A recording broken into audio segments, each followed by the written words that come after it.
अगर आप pregnancy plan कर रही हैं और आप ये सोच रही हैं कि कौन से डे पर आपको रिलेशन रखने से आपकी प्रेगनेंसी कंसीव हो जाएगी, तो ये वीडियो आपके लिए है फ्रेंड्स। मैं स्वाति सिस्टर आप सभी का स्वागत करती हूँ अपने चैनल में इस न्यू वीडियो के साथ। तो फ्रेंड्स, आप अगर प्रेगनेंसी प्लान कर रही हैं और बहुत दिन से ट्राई कर रही हैं और आपका प्रेगनेंसी कंसीव नहीं हुआ है, तो इसका मतलब है कि आप अपने पीरियड साइकिल को अभी तक को ट्रैक नहीं किए हो।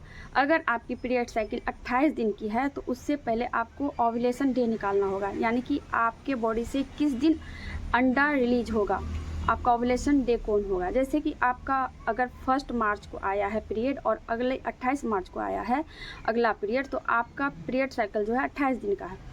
तो अगर आपको 1 को आया है तो आपको 28 दिन को जो दूसरा पीरियड आया है उसमें से 14 दिन घटाना है। तो आपका 14 दिन घटाने के बाद 14वें दिन जो होता है उस दिन आपका ओव्यूलेशन डे होता है।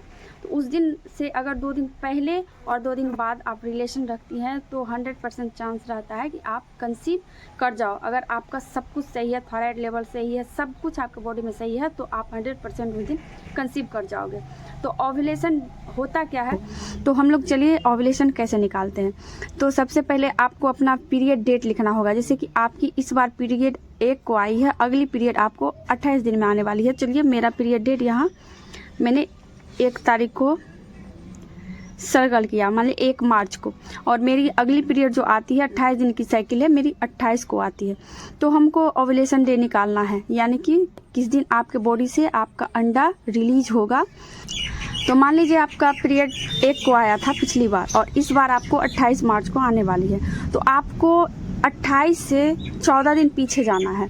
तो 1 2 3 4 5 6 7 8 9 10 11 12 13 14, यानी कि 14 तारीख को आपका जो है ओव्यूलेशन डे है। और 14 को जब ओव्यूलेशन डे है तो इस दिन आपका अंडा आपके बॉडी से रिलीज होगा। ये ज़रूरी नहीं है 14 को, ये 13 को भी हो सकता है, 15 को भी हो सकता है। तो इसलिए आपको जो ये आपका ओव्यूलेशन डे है और इस दिन आपका अंडा जो है रिलीज होगा। और इसके साथ कुछ सिम्टम्स भी होते हैं, आपके निचले हिस्से से कुछ द्रव्य पदार्थ सिल्की वाइट डिस्चार्ज जैसा भी होता है, और बॉडी का टेम्परेचर भी थोड़ा सा हाई रहता है। तो आपको रिलेशन कब रखना है, तो आप, क्योंकि ये मैंने अभी बताया, जो पुरुष का स्पर्म जो होता है 3 से 5 दिन तक जीवित है, तो आप इसके 3 दिन पीछे चले जाइए, 1 2 3, यानी कि 11 तारीख से, और 3 दिन आगे चले जाइए, 1 2 3, यानी कि 11 तारीख से लेकर आप 17 तारीख के बीच में अगर आप पति के संपर्क में रहती हैं तो 100% चांस रहता है कि आपका फर्टिलाइजेशन प्रक्रिया होगा।